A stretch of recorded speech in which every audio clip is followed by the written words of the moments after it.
pilot kan berbicara ya, ladies and gentlemen gitu. This is pilot speaking misalnya. Nah, ini kemudian apa menceritakan bagaimana kita mau naik, mau apa terbang gitu. Nah, para penumpangnya kan nggak pernah ketemu pilot tuh. Tetapi percaya sama pilotnya. Iya kalau yang ngomong gitu pilot. Kalau yang ngomong Mang Udik gimana? Ya kan? Ini jualan nasi uduk kok malah mau menerbangkan pesawat ya ini misalnya ya kan?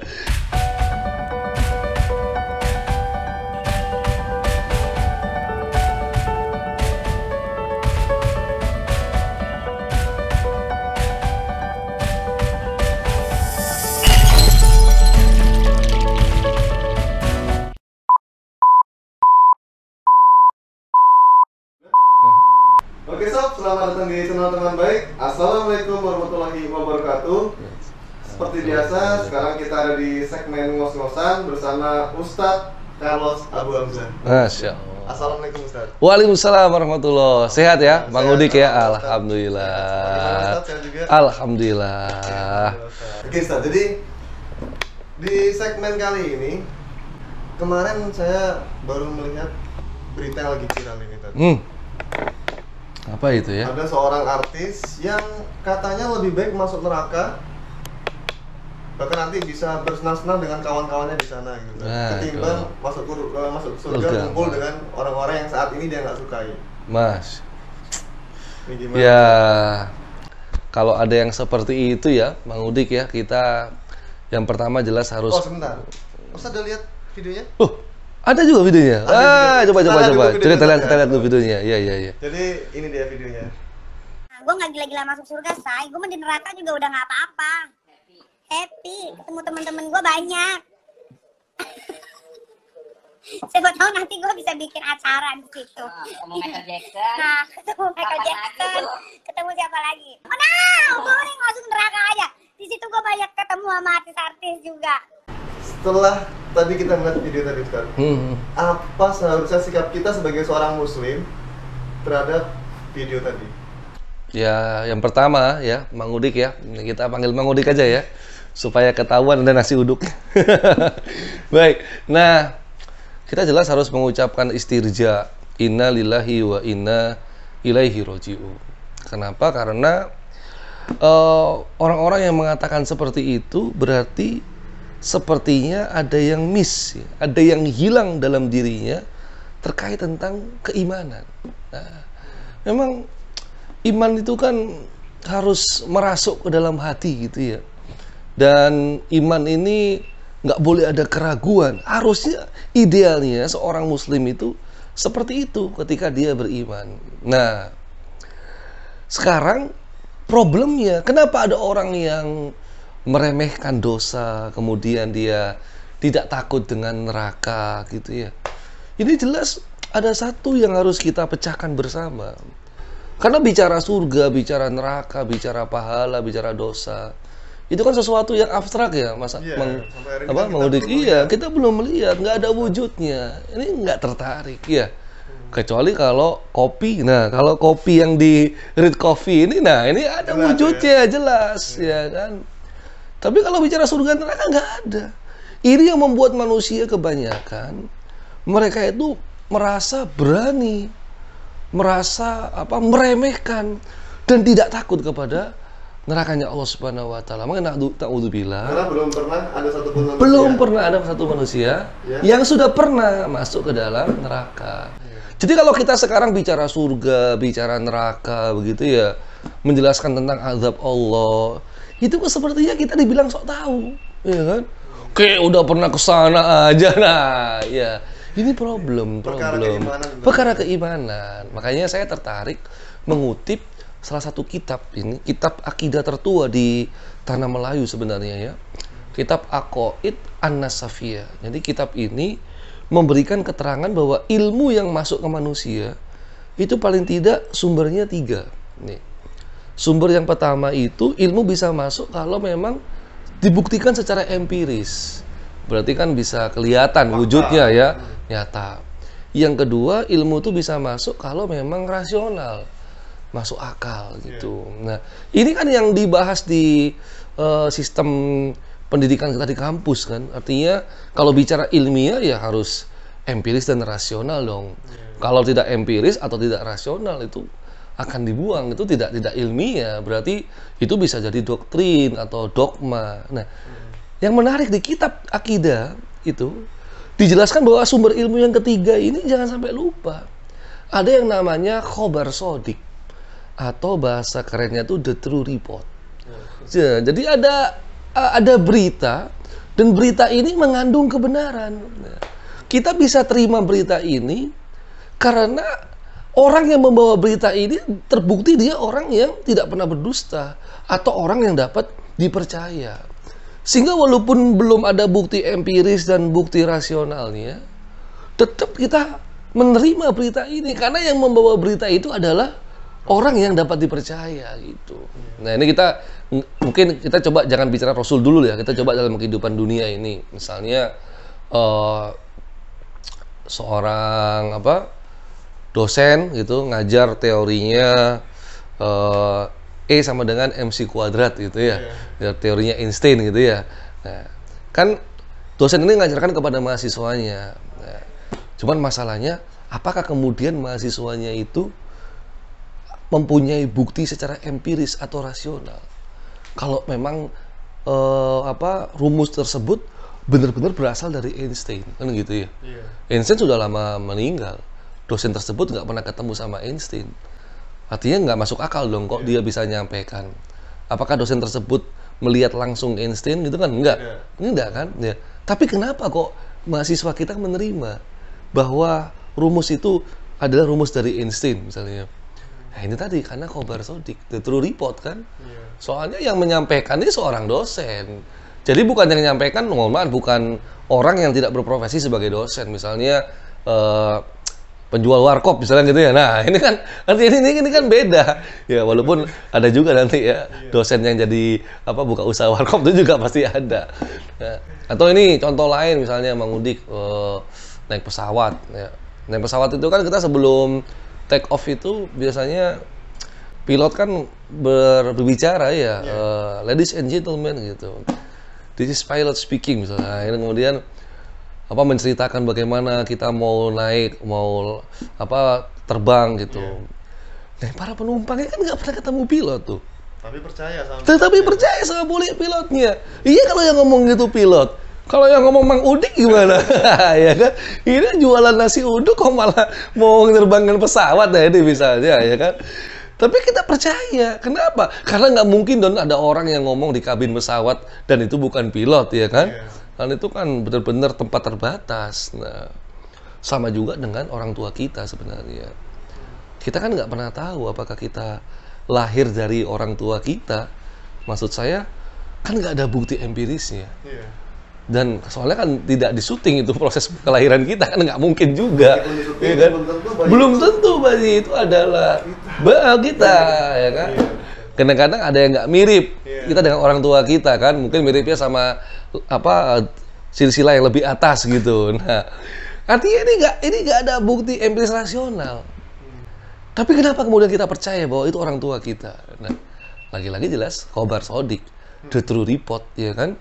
Karena yang menyampaikan itu adalah mereka yang mendidik dan mengasuh kita dengan penuh kasih sayang. Kita percaya.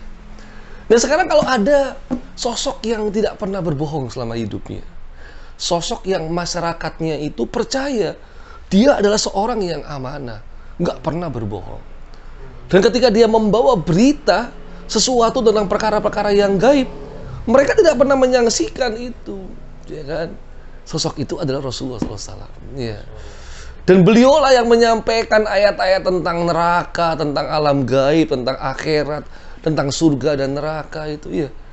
Nah ini yang kemudian bagi seorang yang beriman kepada Rasul, walaupun kita nggak pernah melihat neraka itu, nggak pernah masuk, mampir, naudzubillah ya kan. Tapi cukuplah dengan ayat-ayat Al-Quran sama hadis-hadis Nabi, kita wajib mengimaninya 100%. Itulah iman. Nah kalau kemudian kita sudah pernah ngelihat, buat apa lagi iman kan? Percuma ya? Percuma. Ya makanya kalau itu diucapkan oleh sosok yang dia mengaku beriman, jelas kita patut mengucapkan istirja tadi ya. Sambil berharap mudah-mudahan dia segera kembali. Iman itu berarti kita mempercayai apa yang belum pernah kita lihat. Iya, salah satunya itu. Jadi alladzina yu'minuna bil ghaib gitu ya. Jadi kita beriman kepada perkara yang gaib. Yang kita nggak tahu. Yang kita nggak pernah tahu itu. Ya nggak nampak. Tapi kita percaya. Itu ada. Kenapa? Karena yang menyampaikan orang yang bisa dipercaya. Itu Masya Allah. Ya. Jadi sikap kita menolak. Iya jelas, ini hati-hati. Kalau orang meragukan terhadap itu, bagaimana mungkin kita bisa disebut orang yang beriman? Karena iman itu kan dibutuhkan iman tanpa keraguan, gitu ya. Summalam yartabu. Jadi nggak boleh ada keraguan iman itu. Lah kalau kemudian dia ragu, ya kan? Wah, ini kan jadi problem. Apalagi kemudian serta-merta dia mengatakan, nggak apa-apa lah aku masuk neraka saja. Wah, na'udzubillah. Iya, tsumma na'udzubillah. Iya. Ini kan Allah sudah merintahkan kita wattaqun nar. Takutlah kalian kepada neraka. Lah ini malah enggak, malah nantang ya. Na'udzubillah. Mudah-mudahan ya Allah memberikan hidayah lah ya. Kita khawatir itu karena followernya banyak ya. Banyak yang mendukung, ikut meragukan ya. Ini kan harusnya. Memang dengan banyaknya informasi yang seperti ini ya. Iya.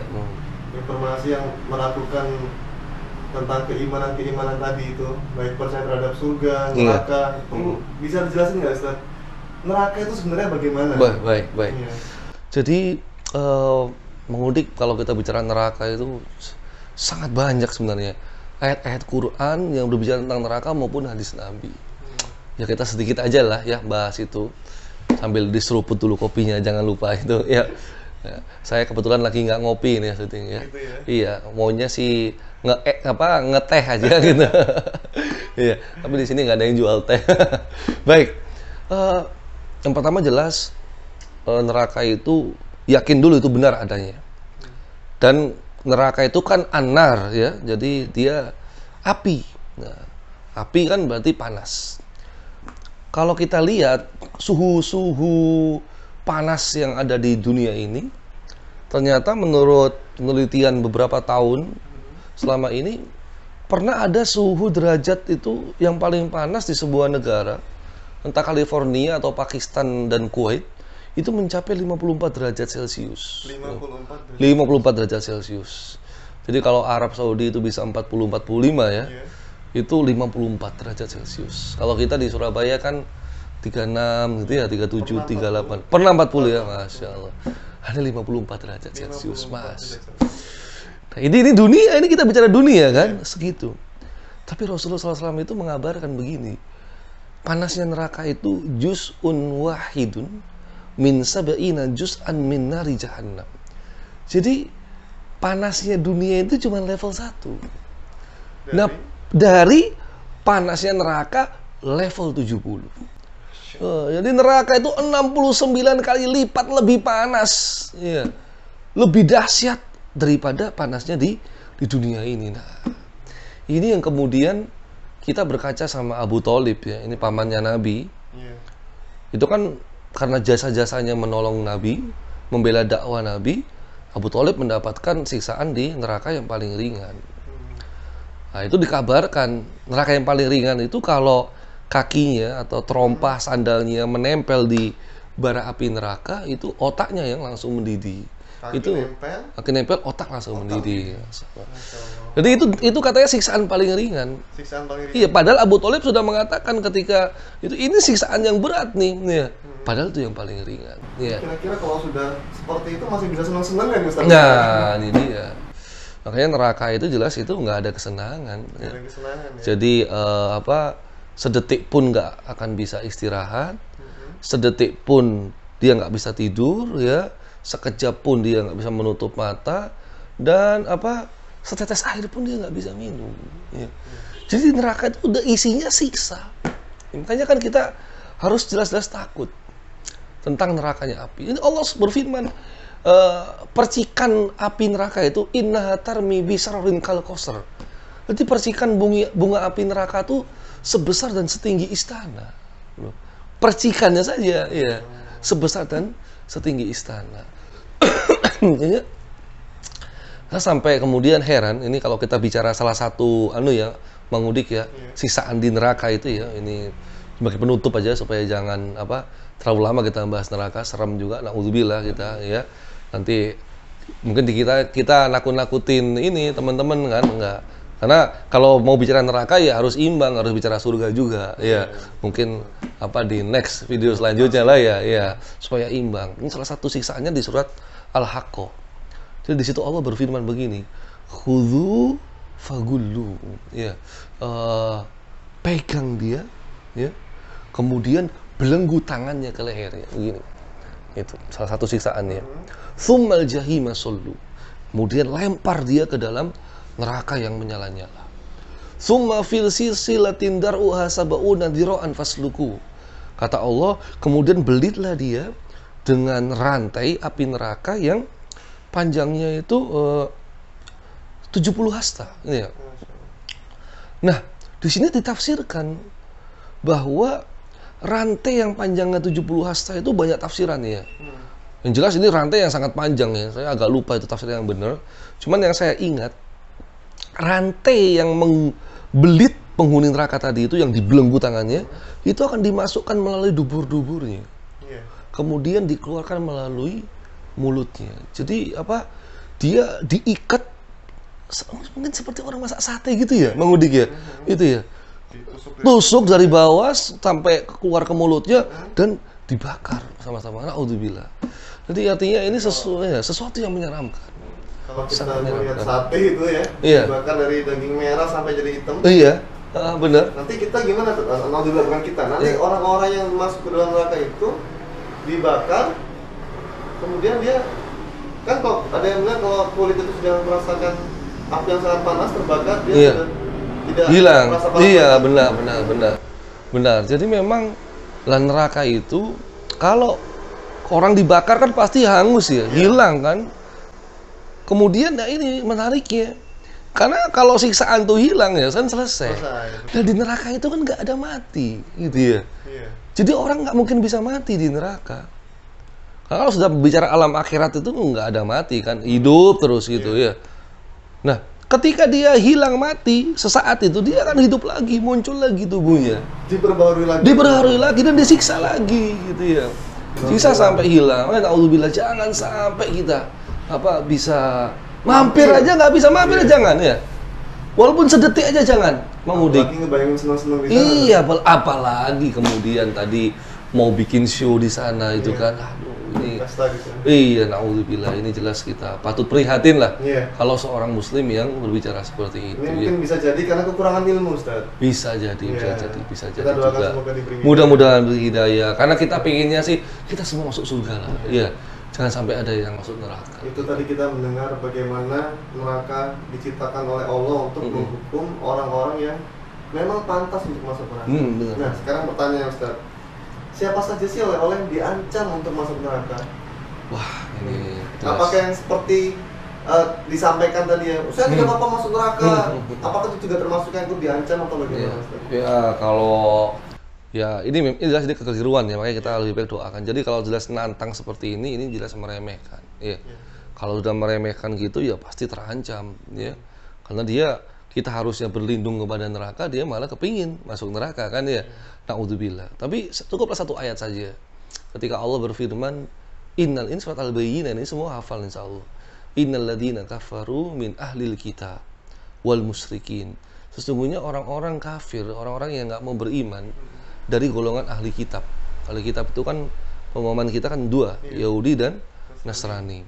Wal musyrikin, dan orang-orang musyrik yang menyembah berhala itu kan, artinya yang dia Tuhannya itu Tuhan berhala, yang nyembah patung, nyembah batu dan sebagainya. Itu kata Allah, fi nari jahannam. Tempatnya di neraka jahanam.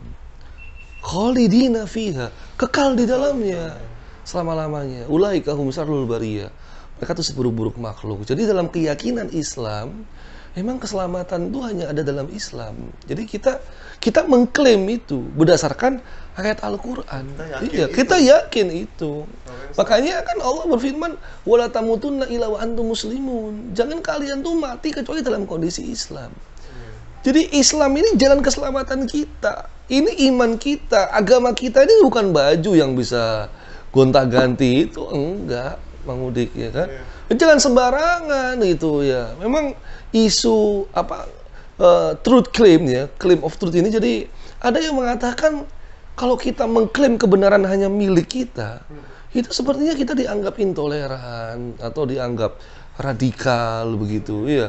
Karena harusnya ya, kan karena kita hidup di dunia majemuk ini jadi kabur kalau ada pemahaman seperti itu, Mang Udik. Ya. Sehingga ada yang ngomong ya bolehlah agama-agama lain tuh ya sama lah gitu ya. Padahal kan beda. Lakum dinukum waliyadin lah. Coba yang ngomong begitu mau nggak dia pindah-pindah agama, ya kan? Hari ini Islam, besok Kristen, besoknya Hindu, besok Buddha misalnya. Kalau emang agama itu sama, kan dia nggak mau juga, gitu ya. Jadi nggak ada masalah dalam masalah keyakinan tuh, ya. Tapi tetap kita hubungan baik, kita bermuamalah secara baik, ya. Ini toleransinya di sini. Iya, tapi dalam masalah kalau keyakinan ada yang sakit dijenguk, itu kita mungkin perlu bahas juga, Mang Udik, ya. Bahkan depan tuh bagaimana toleransi yang benar, ya. Nah itu catat tuh, ya. Banyak banget yang mau kita bahas, gitu dia. Nah artinya gini ya, jangan sampai iman tuh jadi ragu, ya kan? Udah cukup untuk keimanan harus yakin, ya. Bagiku agamaku, bagimu agamamu. Lakum dinukum waliyadin, ya. Tapi kalau kita, bukan berarti kita nggak bisa hidup bersama, kita hidup bersama, gitu. Jadi Ustaz, ini tambahan sedikit Ustaz. Kalau ada yang menyampaikan seperti itu, bisa jadi kan karena dia putus asa ya. Oh, dosaku sudah banyak, kita masuk neraka sekalian. Kalau kita baca itu kan akhirnya kan memang gitu ya. Benar. Apakah boleh Ustaz? Apakah memang begitu? Orang-orang yang dosanya sudah banyak itu otomatis masuk neraka? Atau memang ada kesempatan bagi mereka untuk memperbaiki hidupnya? Ya, baik. Jadi jelasnya ini, Mang Udik, Allah berfirman begini kan. Ya kul ya ibadiyalladzina asrafu, wahai hamba-hambaku yang melampaui batas. Berarti kan dia yang dosanya banyak, ya. La taqnatu mir rahmatillah, jangan kalian putus asa dari rahmat Allah. Innallaha yaghfirud dzunuba jami'a, sesungguhnya Allah akan mengampuni dosa kalian semuanya. Nah, meskipun dia suka berzina. Iya, walaupun dia berdosa besar, ya.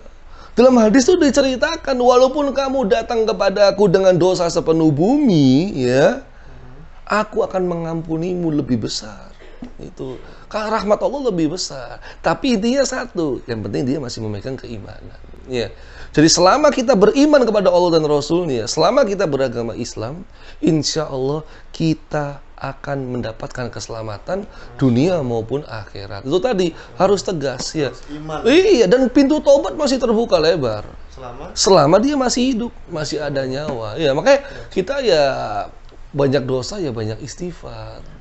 Perbanyak taubat, ya kan? Bukan malah kemudian nantangin, ya. Na'udzubillah, apalagi musim pandemi seperti ini, Mas. Ya. Nah, terakhir Ustaz. Iya. Apakah sahabat atau teman-teman kita itu bisa membawa kita ke surga atau membawa kita ke neraka? Nah, iya, ini menarik juga ini. Ini artinya ada seorang yang mengidolakan orang lain begitu ya. Betul. Atau teman-teman kita karena kita hidup yang sosial dengan teman-teman itu, apakah bisa saling seret menyeret begitu ya? Betul. Ajak mengajak itu bisa kita bahas di tema surga sebenarnya, Mas. Mang Udik itu ya, karena ada cerita tentang nongkrong di surga. Itu kapan-kapan kita bahas tuh ya. Banyak banget mau kita bahas ya, Masya Allah, nongkrong di surga. Tapi cukuplah hadis Nabi ini, ketika ada orang Arab Badui, dia tanya tentang ini, mata sa'ah, kapan hari kiamat, gitu ya. Kemudian memang ditanya, ma'adatalah, apa yang kamu persiapkan untuk menghadapi hari kiamat itu? Jadi Arab Badui ini kan ya kita anggap mungkin orang kampung lah dari Arab itu ya. Artinya jauh dari Rasulullah. Dia bilang aku nggak punya amal seperti Abu Bakar, Umar, Utsman, Ali, nggak punya. Tapi aku hanya punya kecintaan Allah dan Rasulnya, gitu. Wah. Iya, langsung Rasulullah menjawab, anta ma'aman ahbabta. Engkau akan bersama dengan orang yang engkau cintai. Nah, dari sini, iya ternyata orang yang idola kita, ketika kita mengidolakan sosok, gitu ya, seseorang artis, olahragawan dan sebagainya.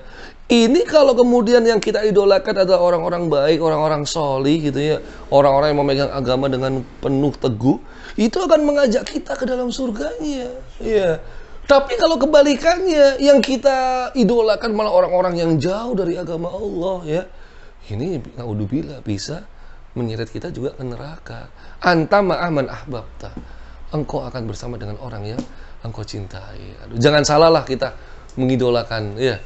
Jelas. Kita di akhirat itu akan bersama dengan orang yang kita cintai. Kalau kita mencintai Rasulullah, insya Allah kita akan bersama dengan Rasulullah SAW. Masya Allah. Wah, jadi kayak berat banget nih diskusinya. Saya sampai merinding. Waduh, ya jelas lah, kita kalau ngomong neraka harus merinding. Kalau nggak merinding, wah, iman kita berbahaya. Ya. Cuma tadi Ustaz terkait tadi kata Bodi, saya nggak punya amal seperti Abu Bakar dan Umar. Ini kayaknya juga bisa ya diaplikasikan untuk merayu pasangan kita ya. Wah. Saya nggak punya harta. Saya nggak seperti dia dan bener. saya punya cinta. Ya, tapi kan masalahnya cinta juga butuh yang lain ya. Masa cuma modal cinta doang. Aduh. Ya. Baik. Sobat teman baik sekalian, alhamdulillah sudah terjawab apa yang menjadi keraguan kita. Apa yang menjadi pertanyaan, kenapa kok sampai muncul pernyataan-pernyataan seperti itu? Kenapa kok sampai muncul ucapan-ucapan yang justru itu membuat seolah-olah iman kita semakin ragu kepada Allah Subhanahu wa Ta'ala? Sudah terjawab, Ustaz sudah menyampaikan bahwasanya iman itu adalah percaya terhadap yang gaib, percaya terhadap yang tidak kelihatan, termasuk surga dan neraka. Meskipun kita belum pernah ke neraka, naudzubillah min dzalik, tapi kita sudah sangat takut untuk masuk neraka karena Rasulullah sudah mengabarkan bahwasanya api di neraka 70 kali lebih panas daripada surga. Oke, sampai di sini dulu segmen ngos-ngosan dari teman baik bersama Ustadz Carlos Abu Hamzah. Sampai ketemu lagi di episode berikutnya. Assalamualaikum warahmatullahi wabarakatuh. Waalaikumsalam warahmatullahi wabarakatuh.